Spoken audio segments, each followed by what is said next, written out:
Hey guys, tonight we're going to slip quietly into the vast, drafty corridors of a medieval castle and see if we can make it through the night without turning into a popsicle. You can already feel it. The way the chill seems to seep through the very stones, as if the castle itself has been storing centuries of cold in its bones.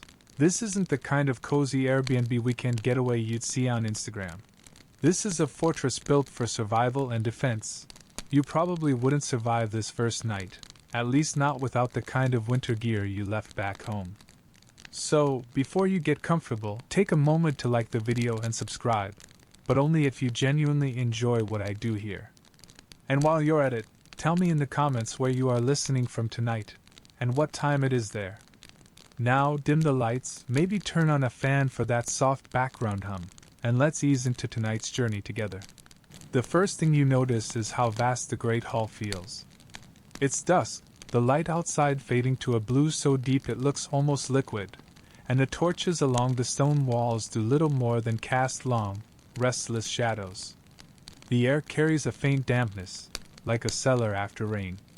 You can hear your own footsteps echo as you cross the uneven flagstone floor, each step sounding far too loud for a place where people once whispered about treason in corners. You wrap your cloak tighter, not that it helps much. Medieval castles were more like oversized refrigerators than homes, especially in winter. The stone walls were several feet thick, meant to keep invaders out, not the cold. A historian once described the experience as sleeping inside the world's oldest icebox. And you can see why. The scent in the air is its own strange cocktail. The sour tang of rushes that haven't been changed in weeks, the faint smoke of torches that never quite burn cleanly, and something else, old wood soaked in centuries of dampness. The place smells tired, as though it has been holding its breath for generations. In the far end of the hall, you spot a large hearth. A modest fire sputters inside, but it does surprisingly little to warm the room. You walk toward it instinctively, stretching your fingers out to the weak flames. The heat kisses your skin for a fleeting moment, then vanishes as soon as you step away. You start to imagine what it must have been like for people who had no modern insulation, no space heaters humming softly in the corner, no hot water bottles waiting under the blankets. They had only stone, wood, and whatever heat they could coax from a stubborn winter fire. It's said that in some castles, the rooms furthest from the hearth could be 10 or even 15 degrees colder than the ones nearest to it. A widely accepted fact among historians is that medieval castles were designed to keep people alive in sieges, not to keep them warm in the long dark months. The architecture tells the story: narrow arrow slits that let in more wind than light, spiral staircases that funnel drafts like some sort of medieval wind tunnel, and walls too thick to allow any kind of radiant warmth to seep through. You glance up and see the high ceiling arching like a stone canopy above you. It makes you feel small, as though the room itself is watching. The only movement is the flickering of the torchlight, which makes the carved faces on the corbels seem to grin and scowl by turns. You pull your cloak tighter still and can't help thinking, no wonder medieval folks were so eager for layers. If you were lucky enough to be a noble, you might sleep in a curtained bed that trapped some of the warmth from your own breath and the thick woolen blankets. If you were a servant or a visiting merchant, you probably ended up rolled in a rough blanket near the fire. Or, worse, in some shadowy corner, hoping the rats wouldn't mistake your toes for a snack. There's a small but fascinating detail historians like to debate. Some accounts suggest that the rushes, those long grasses used as floor covering, were sometimes mixed with fragrant herbs, partly to mask smells and partly to repel pests. Did it work? Historians still wonder if the lavender and mint they sprinkled really did keep the fleas at bay, or if it was mostly wishful thinking. A distant gust of wind presses against the arrow slits, making a low, hollow whistle. For a moment it sounds like a sigh, the sigh of the castle itself settling into night. The air seems to grow even colder as darkness deepens. You picture a medieval winter, snow piled thick on the battlements, icicles clinging to the window ledges, the breath of everyone inside hanging in the air like mist. There were no glass panes in most windows then, only shutters or oiled parchment. When the wind blew, it slipped through cracks and around corners, as if the castle were riddled with secret doorways to the icy night. You shift from one foot to the other and notice how quickly the chill creeps back up your legs. Even here, by the fire, it's hard to stay warm. You imagine lying down to sleep in this cavernous hall. The fire will eventually die down unless someone tends it through the night, and you can almost feel the cold crawling back in as the embers dim. It's oddly humbling, this realization that, for all their pomp and power, medieval lords and ladies were not much better off than you in this regard. They were just as mortal, just as vulnerable to a winter draft sneaking under the bedclothes. As you watch the shadows dance on the walls, you can almost hear the echo of the castle's past, the soft snorts of horses in the stables below, the muffled cough of a guard on duty in the tower, the distant sound of water dripping somewhere in the dark. The night stretches ahead, deep and unyielding. Your breath feels cool in your throat. Somewhere in your mind, a small, modern voice wonders how on earth anyone could fall asleep here. But they did, night after night, generation after generation, because there was no other choice. You let yourself imagine, just for a moment, the warmth of the sun on the stone walls after a summer's day, and how much harder it must have been in the depths of winter. The castle's stones hold the day's heat for only an hour or two before releasing it back into the dark, leaving you to the mercy of the fire and your own layers. The fire pops suddenly, startling you. A spark leaps out, fizzles on the cold floor. You smile despite yourself. Some things never change: the warmth, the light, the comfort of a small flame in a vast, cold night. You pull your cloak up around your neck, settling a little closer to the hearth, as if you might be able to outwit the castle's chill just by huddling near the glow. You can already sense that this night is going to be long, and that the true art of surviving a medieval winter in a stone fortress lies not just in warmth, but in endurance. The castle sighs again in the wind, the shadows sway, and you realize that the night has properly fallen. There's no turning back now. You're here for the long, cold ride. You rise from your spot near the hearth and follow a narrow stone corridor deeper into the castle, the kind of hallway that looks as if it was designed specifically to make you regret coming this far. The walls close in, rough and slightly damp beneath your fingertips, and every step echoes like a small declaration of bravery. The air cools further as you walk, and you can't help imagining that the temperature drops with every twist of the passage. At last, you arrive at what's supposed to be the bedchamber. You were expecting something a little more inviting. Perhaps a noble room filled with embroidered draperies, the soft glow of candlelight, a roaring fire.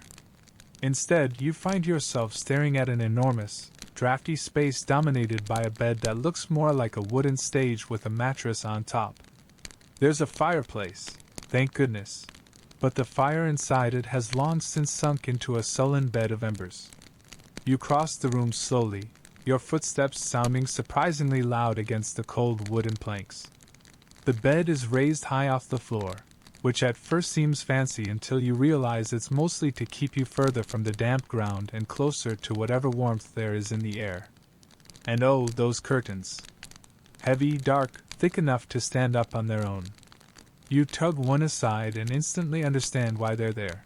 Without them, the cold that seeps in through the cracks around the shuttered windows would creep straight into your blankets. A medieval canopy bed wasn't just for show. It was more like a personal survival tent. You sit gingerly on the edge of the mattress, which has a lumpy, uneven feel beneath its rough linen sheets. Beneath the top layer, it's stuffed with straw and wool, sometimes feathers if you were lucky, sometimes just straw if you weren't. And you can't shake the knowledge that whoever had this bed before you probably left more than a few fleas behind. It's a thought you try to push aside. You're here to observe, not to complain. For a moment, you focus on the fireplace. It's one of the more luxurious features of a castle bedchamber. Many bedrooms didn't have their own hearth at all, and people had to rely on the warmth from the main hall below, which rarely made it past the thick stone floors. A fire here was a blessing, though tending it was another story, Smoke often leaked into the room, and sparks had a nasty habit of flying out when you least expected it. You notice that the bed has been strategically placed near the hearth, close enough to catch what heat there is but far enough away to, hopefully, avoid flying embers. A clever choice, though not without risk. The thick curtains could easily catch a spark if you weren't careful. In fact, fires started this way often enough to be a real hazard in winter. You reach out to touch the curtain again, feeling the rough weave of the heavy wool. It smells faintly of lanolin and smoke. The warmth you crave seems trapped within those folds, as if centuries of shivering sleepers left behind their breath and hope. You picture the servants scurrying in before nightfall to stoke the fire and shake out the bedding, because once the great cold of night settled in, nobody wanted to leave their bed to do anything. Some households even went so far as to warm the bed with hot bricks wrapped in cloth or metal pans filled with embers, an early version of a heated blanket. But despite these efforts, you can see that the room is still cold enough to miss your breath. The thick shutters on the window rattle slightly as a gust of wind tries to claw its way inside. It's like the castle itself is breathing in and out, inhaling icy drafts that it sends curling through the chambers. You wonder, not for the first time, why anyone thought living in such a place was glamorous. Castles were fortresses first, homes second. Comfort came low on the list of priorities.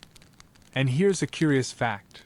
Historians generally agree that medieval nobles often changed their bed's location within a room depending on the season. In the warmer months, they might move it closer to a window for fresh air. In the winter, it got shifted closer to the hearth, sometimes even into a smaller adjoining chamber called a solar, a slightly cozier room that could be warmed more easily. You imagine dragging a massive bed across the room each season and can't help but grin at the image of a lord or lady supervising the whole ordeal with a grim, determined look. It's a reminder that even those at the top of society had to wrestle with the same freezing realities. You crawl under the blanket, pulling the heavy woolen covers up to your chin. Instantly you understand why layering was so important. The blanket is more like a weighted tarp than a cozy duvet. It smells faintly earthy and feels scratchy against your skin, but it traps heat efficiently, as long as you don't move too much and let the warm air escape. Historians still wonder about certain sleeping habits. For instance, it's often mentioned that medieval people didn't always sleep flat on their backs. Some evidence suggests that many preferred to sleep propped up slightly, almost sitting, especially in colder months. Was it to breathe better in smoky rooms, or to avoid the unsettling sense of vulnerability that came with lying flat? The question lingers unanswered. A log in the hearth snaps, sending a little shower of sparks upward. The firelight trembles against the stone walls and makes the bed curtains ripple faintly as if they, too, are shivering.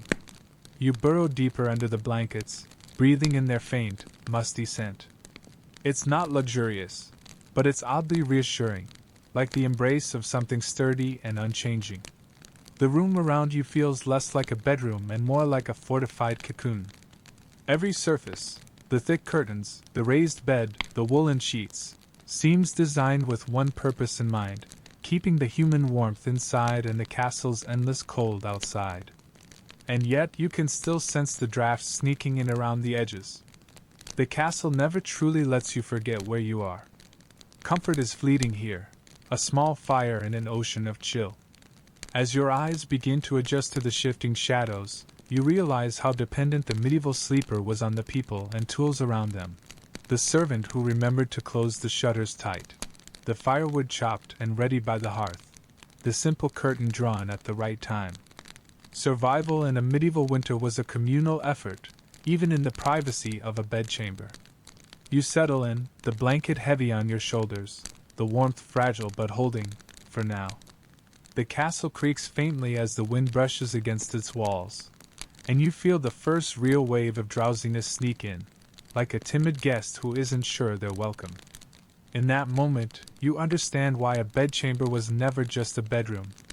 It was a battleground, against the wind, the cold, the drafts that prowled like invisible wolves. And for tonight, at least, you've claimed a tiny corner of it as your own. The first thing you notice upon waking, if you can call that shallow, chilly doze, sleep, is how stiff your shoulders feel beneath the weight of the blankets. You push back a little of the wool and instantly regret it as a wave of cold air sweeps in like an uninvited guest. It's the sort of cold that feels personal, as though the castle itself is quietly scolding you for thinking you could get comfortable here. You sit up slowly, the bed curtains swaying slightly with the movement, and glance toward the hearth. The fire has burned down to a quiet pile of ashy embers. A thin thread of smoke curls upward, but there's no real heat coming from it. The room feels sharper, more awake than you are, like a drafty old cat perched on your chest, staring at you until you get out of bed. You tug your wool blanket up around your shoulders like a cape. It's not glamorous, but then neither was medieval life. If you were hoping for something like a soft flannel pajama moment, you're in for a disappointment. The people of the castle didn't climb into bed wearing cute matching sets. They went to bed the way modern hikers crawl into sleeping bags, layered, bundled, and still bracing for the cold. In fact, most medieval folks never really changed for bed in the sense that we do now. Some slept in their linen underclothes, which doubled as pajamas, daywear, and if necessary, burial shrouds, a slightly morbid multitasking garment. Others simply added layers on top of whatever they'd worn during the day. The goal wasn't comfort. It was insulation. You reach over to where your borrowed nightshirt lies in a heap beside you, a coarse, homespun thing that feels like a cross between an oversized pillowcase and the world's least enthusiastic hug. It's still better than nothing. You slip it on over your existing clothes. The added layer feels immediately warmer, though also itchier, as if the fabric itself disapproves of your skin. It's almost funny, that something as simple as getting dressed for bed could feel like preparing for battle. You can picture the scene centuries ago, a nobleman or lady standing near the fire while servants brought layer after layer, wool stockings, a long linen chemise, a thick outer robe, sometimes even a quilted jacket or fur-lined cloak for the depths of winter. And then there's the hat. The humble nightcap. You've seen it in old illustrations, usually perched on the heads of elderly men or caricatured misers. But in a castle bedroom, it was no joke. Medieval rooms were drafty enough that if you didn't cover your head, you'd lose a surprising amount of body heat overnight. You pull the scratchy wool cap down over your ears and instantly feel a little less miserable. A widely accepted fact is that people of the era understood, in a very practical way, that heat rises and escapes wherever it can. The head was a vulnerable point, so it had to be covered. It's a reminder that sometimes survival isn't about invention, it's about common sense. And then there's a quirkier, lesser-known detail. In some households, people actually went to bed wearing not just hats but mittens. Woolen mittens.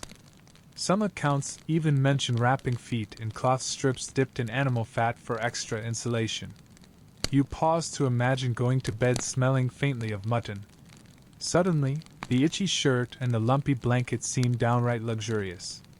Historians still wonder just how thick and heavy those layers really were. Portraits and written accounts describe elaborate bedclothes, but the exact materials, the feel of them, the day-to-day realities, those details often went unrecorded. Was a noble's winter bed more like a feathered fortress, or was it still just an improved version of a peasant's straw mattress?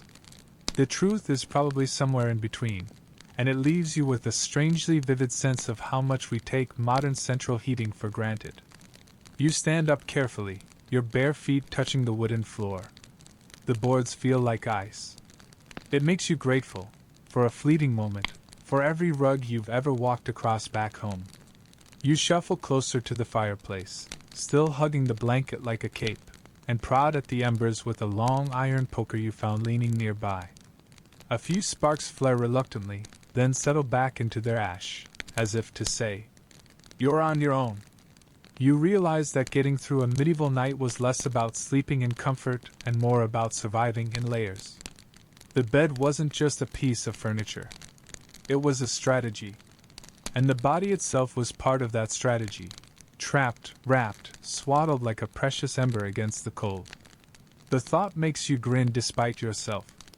Imagine the romanticized stories of knights and princesses, now replaced with the image of both of them sitting side by side at bedtime, tying woolen strings under their chins to keep their nightcaps from slipping off. You notice, too, how much of the warmth depends on stillness. The moment you move or shift, the cold air finds a way in. It's like sleeping in a delicate bubble of your own body heat, and the bubble pops every time you roll over. The heavy blanket settles back against your shoulders with a thump as you sit again, resigned. The bed curtains sway faintly with the night breeze sneaking through the shutters. They form a kind of cloth wall around you, making the world feel smaller, more intimate. You draw the blanket tighter and imagine being one of the castle's inhabitants centuries ago, listening to the same faint whistling wind, watching the same shadows dance on the walls, hoping the morning sun will come soon. There's a surprising coziness in that thought, even if it's the sort born out of necessity rather than comfort. You picture yourself as part of a long chain of people who learn the same tricks, layer after layer, curtain after curtain, until even the coldest stone fortress became survivable. For a moment, as you settle deeper into your little tent of blankets and curtains, you understand why those habits persisted for centuries. There's something strangely reassuring about being cocooned in scratchy wool and heavy linen, as if you're wrapped not just in fabric but in history itself. The fire pops again, a small, sharp sound in the vast quiet of the room. You find yourself half smiling, half shivering. Outside, the wind rattles the shutters. Inside, you pull your blanket tighter still, a human onion of layers trying to hold onto a shred of warmth in a castle that was never built for softness. And as your eyes grow heavier, you think to yourself, at least tonight you have the advantage of knowing this is all a story, a guided journey you can leave whenever you want. The people who slept here long ago didn't have that luxury. They just had each other, their woolen hats, and their endless layers. You wake in the middle of the night to a sound you can't quite place. At first, you think it's the wind clawing at the shutters again, but then you hear a soft metallic scrape, the creak of iron against stone. Blinking against the dim, orange glow from the hearth, you realize someone has slipped quietly into the room. It's only a servant, moving with the slow, practiced care of someone who has done this 100 times. He's crouching by the fireplace, coaxing the embers back to life with a pair of bellows. Each squeeze sends a faint breath of air into the fire, stirring a few sparks to dance upward before settling again. The glow grows slightly, but the air remains chilly enough to make you pull your blanket up to your chin. It hits you then, in a castle, heat was never a given. It had to be earned, maintained, wrestled from wood and flame and human effort. Even in the Lord's chamber, the fire was a fickle ally, dying quickly if left alone. You wonder how many nights were spent huddled in the dark, willing the embers to stay alive until dawn. You sit up slightly, still wrapped in your blanket, and watch as the servant lifts a small clay pot from a tray. It looks unremarkable, but when he places it on the hearthstones, you see the faint shimmer of heat inside. A bed warmer, an early, rustic attempt at keeping the cold at bay. Some were simple clay or brass pots filled with glowing embers. Others were metal pans with hinged lids attached to long wooden handles, the kind that could be slid between the sheets before you climbed in. This one is the humbler clay version, and you realize with a faint jolt that even this luxury was dangerous. A spark in the wrong place, a moment's inattention, and the cure for the cold could easily set the bed, or the entire chamber, ablaze. You think about the smoky air you've been breathing all night, and realize it's part of the medieval experience. In a castle, warmth often came at the price of clean air. Chimneys were a relatively late development in Europe, and for centuries many rooms were heated by open hearths that let the smoke wander out however it could, through holes in the roof, cracks in the walls, or not at all. A widely accepted fact is that by the late Middle Ages, many wealthier castles began to add proper chimneys to bedrooms and halls, making fires more efficient and the air a little less choking. But for much of medieval history, The smell of wood smoke was as much a part of daily life as bread or wool. And then there's the quirkier detail. Some people used not just bedwarmers but actual heated stones. They would take a chunk of smooth river rock or a thick brick, set it by the fire until it was hot to the touch, then wrap it in cloth and slip it under the covers. You imagine the medieval sleepers shifting it carefully to keep it close without burning themselves, like sharing a bed with a particularly sullen pet rock. Historians still debate how common these practices were in ordinary households versus noble ones. Was the heated stone a peasant's trick or a lord's indulgence? The truth is hazy, scattered in bits of anecdotal evidence, like faint embers in the ashes of time. You swing your feet down to the floor again, and wince at the sharp cold of the wooden boards. Every step is a reminder that the castle holds more night than warmth. You shuffle toward the hearth, and hold out your hands to the rekindled fire. It's better than nothing, just enough to thaw your fingers and remind you what warmth feels like. The servant nods to you silently before slipping out as quietly as he came, leaving you alone with the soft crackle of the flames. The air still smells faintly of damp smoke, the kind that clings to hair and clothes, but you're oddly grateful for it. It means there's fire. It means you're not entirely at the mercy of the winter. You glance at the windows, the shutters drawn tight. A few flecks of snow have made their way in, settling in a damp little pile on the sill. The castle is doing its best, you think, but it's losing the endless fight against the cold that seeps in through every crack and crevice. The fire pops suddenly, a bright spark landing near your toes. You step back, heart thudding for a second, and remember just how precarious warmth could be in this place. In the old days, stories of entire rooms, or even castles, burning down from stray sparks were not rare. Fire was life, but it was also the lurking danger in every winter's night. You settle yourself on a low wooden bench near the hearth and pull the blanket tighter. The warmth of the fire feels like a fragile bubble in a vast sea of cold. Beyond its reach, you know the air will be sharp, the shadows colder still. There's a strange, almost tender intimacy in this simple moment, watching the fire, listening to its tiny crackles, knowing that this was the same comfort people sought hundreds of years ago. No central heating hums in the background, no steady stream of electric warmth, just the stubborn persistence of flame against stone. You can't help but smile faintly at the thought of how much effort went into staying warm in a medieval castle. The servants who rose in the night to feed the hearth, the clever tricks with bricks and bedwarmers, the endless search for the perfect balance of heat and safety. It all feels strangely human. The flicker of the fire throws shifting shadows across the walls, making the carved faces in the stones seem to stir and watch you. The air is still smoky, still damp, still far from pleasant. But there's a kind of peace in it too, the kind that comes when you accept that comfort, here, is always imperfect, always temporary. You lie back on the bench for a moment, feeling the warmth on your face and the cool of the stone at your back. It's an odd mix, like being halfway between two worlds, the fragile human bubble of heat and the indifferent winter pressing in all around. It makes you wonder how people long ago reconciled themselves to this constant tension, warmth and danger, light and smoke, survival and risk. Historians still wonder whether they thought of it as hardship or simply as life. Maybe you think it was both. You rise again, retreating to your curtained bed with a carefully warmed brick wrapped in cloth, a little luxury borrowed from the past. Sliding it under the blanket, you feel the welcome heat seep into the cold mattress, though it fades quickly, like a sigh that never lingers long enough. You pull the heavy curtains closed again, shutting out the vast, chill room. The warmth of the brick and the faint glow of the fire lull you back toward drowsiness. Outside, the wind rattles the shutters once more, but this time, you're ready for it. For a little while at least, you've borrowed some of the castle's stubborn warmth for yourself. You drift in and out of shallow sleep as the fire murmurs and the wind moans softly beyond the shutters. The warmth from the brick tucked under your blanket has long since faded, leaving behind a faintly cool lump that feels like the memory of comfort rather than the real thing. You hug your knees closer under the heavy covers, but the cold has already crept back in, sly and persistent as ever.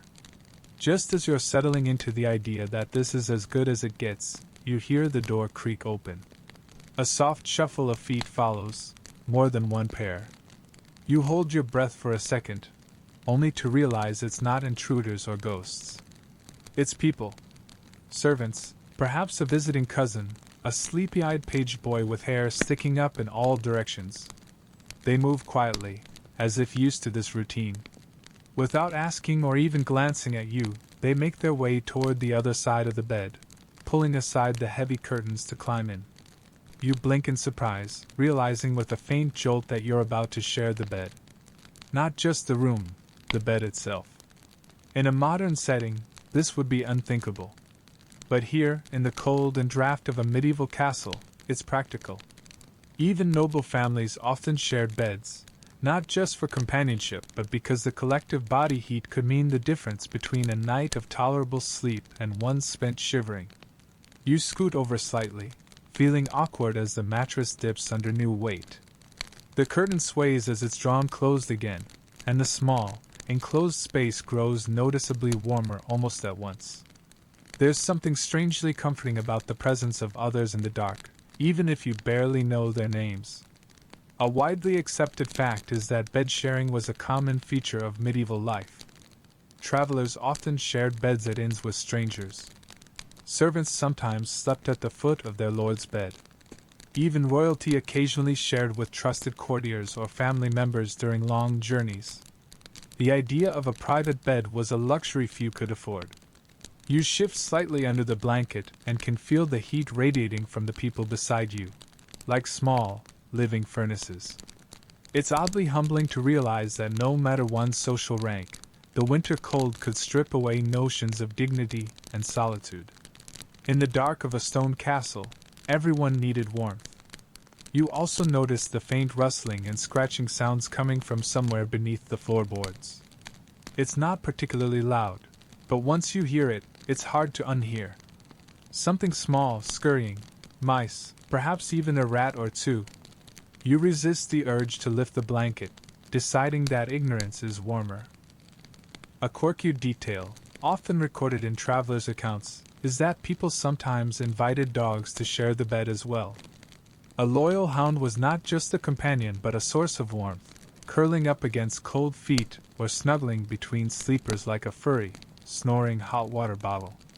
You picture the hound's tail thumping sleepily in the dark and can't help smiling. Somehow the thought feels cozy rather than alarming. Historians still wonder about the extent to which bed sharing blurred the lines of privacy and propriety. Did people chat quietly before falling asleep? Did they resent being crammed together, or did they accept it as a fact of life? The records are patchy, leaving much to the imagination. Perhaps the medieval night was more social than we imagine, a time of whispered stories and soft laughter beneath heavy blankets. You shift again and catch the faint scent of wool and smoke in the air, mixed now with the slightly sour tang of unwashed linen. It's not unpleasant, just different, earthy, the smell of a world without chemical detergents or scented candles. The fire in the hearth pops, briefly illuminating the curtain in a flicker of gold. You see the shadowy outlines of your bedmates huddled under their layers, breathing softly in the stillness. There's a strange, shared vulnerability in the scene, so many lives bound together by the simple need for warmth. You realize, too, that sleeping communally had practical advantages beyond the obvious warmth. In a drafty, creaking castle, an extra set of ears could mean early warning if something went wrong, a shutter blown open by the wind, an ember landing where it shouldn't, or worse. Safety and survival were often group efforts. One of your bedmates lets out a soft sigh in their sleep and shifts slightly, making the straw-stuffed mattress creak. The warmth between all of you deepens, as if the small, enclosed space itself approves of your reluctant togetherness. You lie there quietly, eyes half closed, listening to the fire's gentle crackle, the occasional rustle of someone adjusting their blanket, the distant thrum of the wind outside.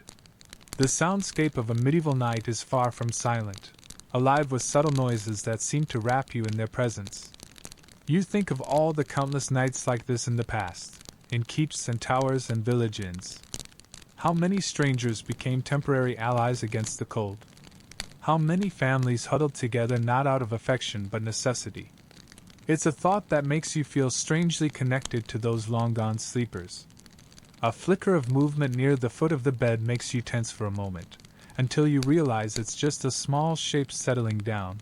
Someone's dog, probably. Its presence is reassuring. You feel a faint, ticklish warmth against your toes and let yourself relax. You wonder whether medieval sleepers found it easier to drift off amid this crowded closeness, or if it was always a little awkward. Historians still debate whether bed sharing encouraged a sense of communal trust or simply resigned tolerance. Either way, it was the norm.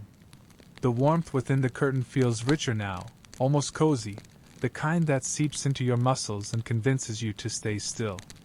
The draft beyond the curtain seems distant, almost unreal, as if you've created a small pocket of living heat in an otherwise cold and cavernous world. You let your eyes close fully at last, lulled by the rhythm of other sleepers' breaths, the soft rise and fall that feels like a collective heartbeat. For the first time, you understand that in the struggle against the castle's cold, it was never really you alone.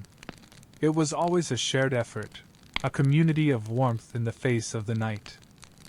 Somewhere in the castle, a bell tolls, slow and muffled, telling you it's the deep middle of the night. You're not entirely awake, but not asleep either, hovering in that strange, quiet in-between. The small pocket of shared warmth beneath the curtains feels almost fragile now, as if the cold pressing in from outside is just waiting for someone to stir and let it in. A sharp gust of wind rattles the shutters and then seeps through the tiniest cracks in the wooden frame. It snakes across the room with a cool finger, making the candle stub on the table tremble. You feel the change even before you see it. The air against your nose grows colder, your toes curl instinctively, and you shift closer to the body beside you without thinking. That's when you realize, no matter how carefully you've prepared, bricks warmed by the hearth, thick straw mattress, bedmates pressed close, winter air in a castle is a stubborn, uninvited guest. It creeps in through every gap, arrow slits that once promised safety from invaders, seams in the stone walls, the tiny unplanned spaces between the wooden beams. You imagine the stone itself as a kind of sleeping giant, holding on to the day's chill and releasing it slowly, sigh by sigh, as the night goes on. In summer, that would be a blessing. In winter, it's a long, patient enemy. A widely accepted fact is that many castles were built for defense first and comfort second. Thick stone walls and narrow openings were excellent for withstanding attacks but did little to keep warmth in. Fires in the great hall might roar all day and night, but heat rises and spreads unevenly. By the time it reaches your chamber, it's only a faint memory of warmth. A quirkier historical detail is that in some of the grander keeps, people stuffed animal fur or moss into the window gaps in winter, making crude but surprisingly effective insulation.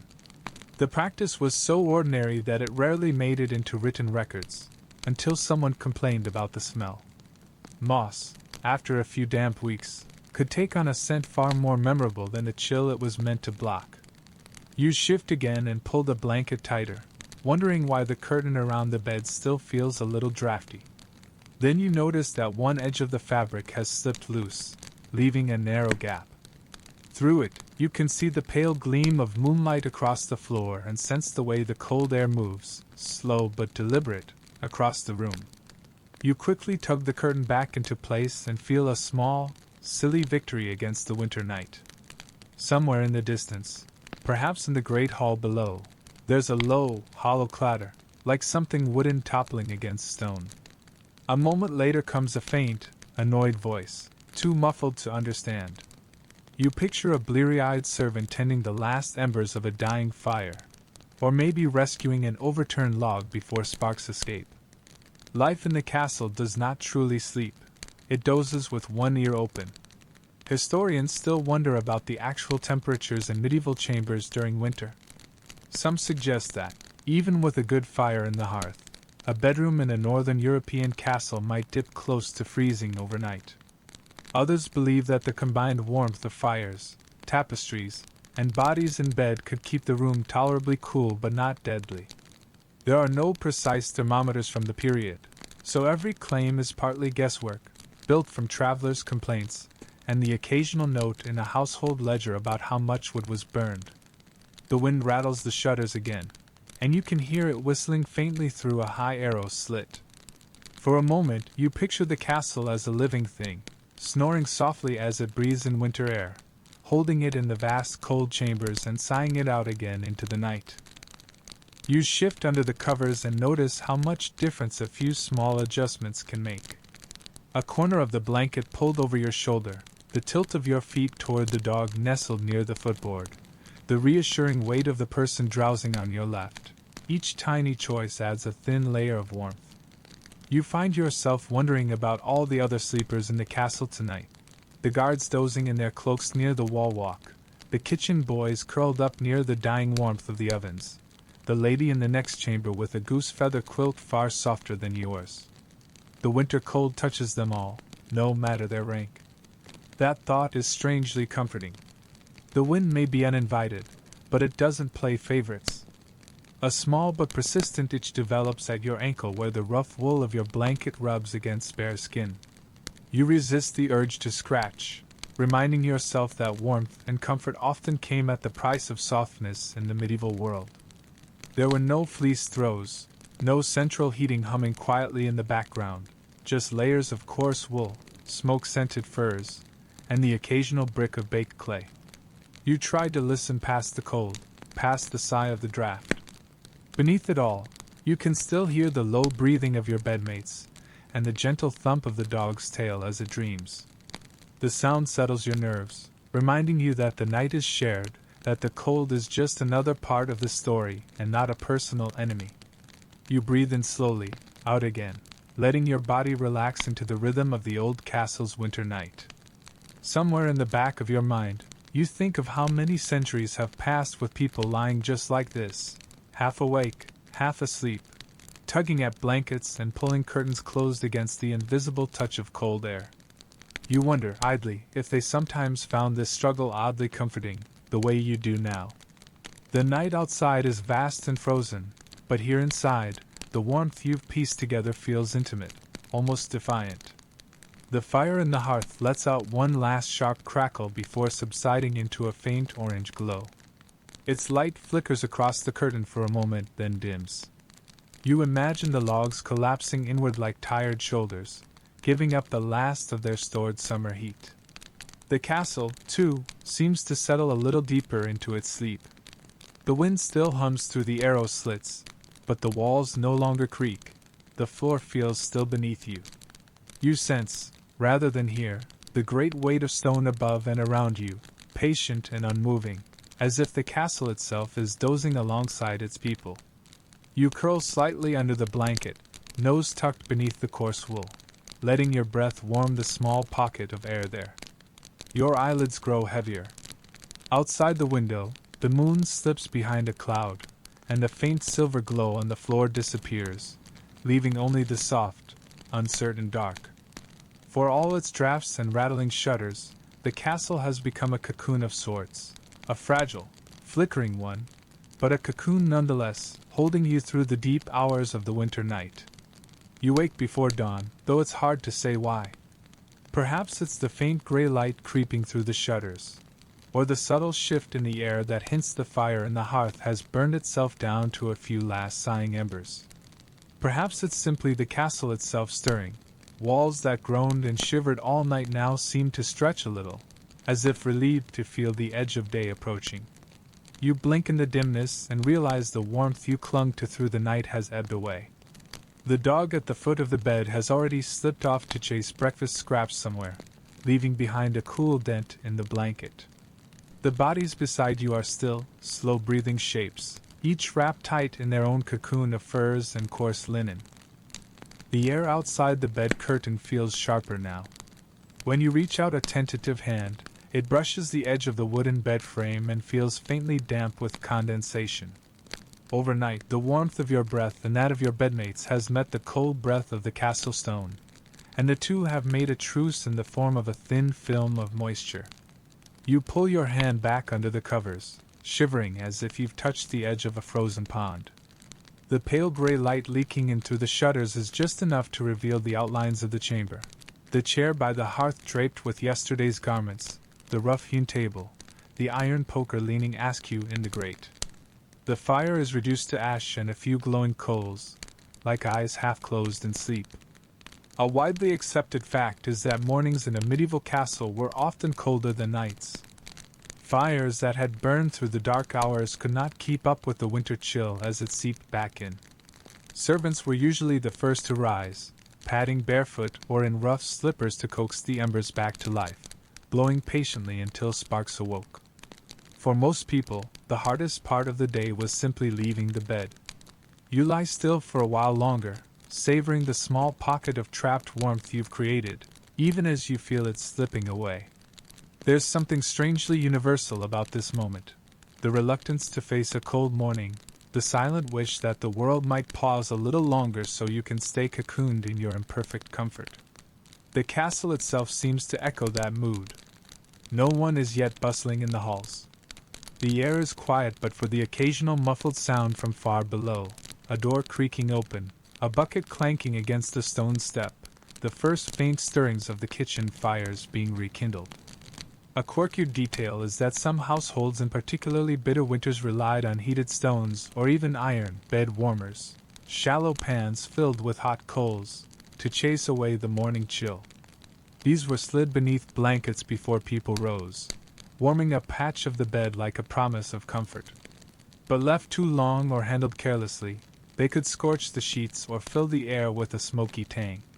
You imagine a bleary-eyed servant fumbling with such a device and muttering under their breath about frozen fingers. Historians still wonder how much of winter life inside castles was genuinely miserable versus simply routine. Was the constant chill something people complained about endlessly? Or did they grow accustomed to it the way we now accept a stiff morning breeze or a chilly autumn evening? The sparse records rarely mention the daily discomforts, focusing instead on grander events. Battles, feasts, marriages. It leaves a gap in our understanding, a silence between the lines where ordinary life shivered on. You sit up slowly, pushing aside the heavy blankets and furs. The air rushes in at once, a crisp bite against your skin that makes you gasp softly. You swing your feet over the edge of the bed, bracing them on the straw-strewn floor. It's cold enough to sting, but not quite enough to numb. For a moment you sit there hunched and shivering, watching your breath cloud faintly in the chill. Then you stand, your body adjusting to the shock as you reach for your clothes. The linen shirt is stiff with cold, and you mutter something unflattering about medieval fashion as you pull it over your head. In the hearth, a single ember still glows faintly, stubborn and small as a firefly. You crouch down and blow on it, and for a moment it flares, painting your hands in a warm orange. You find yourself oddly protective of it, this tiny survivor of the night's battle against the cold. With a bit of dry straw and patience, you could coax it back into flame. The sound of footsteps in the corridor reminds you that you're not alone in the dawn. The castle's waking life is beginning, servants carrying buckets of water from the well, guards changing shifts with stiff greetings, a kitchen maid yawning as she stirs the morning pottage. Their movements bring a faint sense of reassurance, the day's rhythm quietly reasserting itself over the long, patient winter night. You pull open the bed curtain one last time and glance back at the sleeping forms within. They look small and oddly peaceful in the growing light, each curled inward like a seed. You wonder if, in the coldest months, people sometimes dreamed more vividly under so many layers, cocooned and warm against the frost beyond the bed. Stepping toward the narrow window, you push the shutter open just a crack. The dawn air that spills in is sharp, tinged with the scent of frost and the faint distant smell of wood smoke from some other chimney. The sky is pale silver, streaked with the first shy hints of blue. Snow still blankets the courtyard below, but the edges of it glitter faintly as the first light of morning touches it. The castle looks different in this early light, less forbidding, more like a quiet, sleepy old giant yawning after a long night's vigil. The hardships of the dark hours seem to soften just a little under the new day. You draw the shutter closed again to keep the cold at bay, letting the chamber slip back into its dim warmth. You can't help but feel a reluctant kind of respect for those who endured centuries of winters like this, facing the dawn each day without the comforts we take for granted. No central heating, no double-glazed windows, no quiet hum of a radiator. You turn back to the hearth and reach for a fresh log, knowing it will take time and coaxing to build up the fire again. But the ember is there, waiting, and so is the day.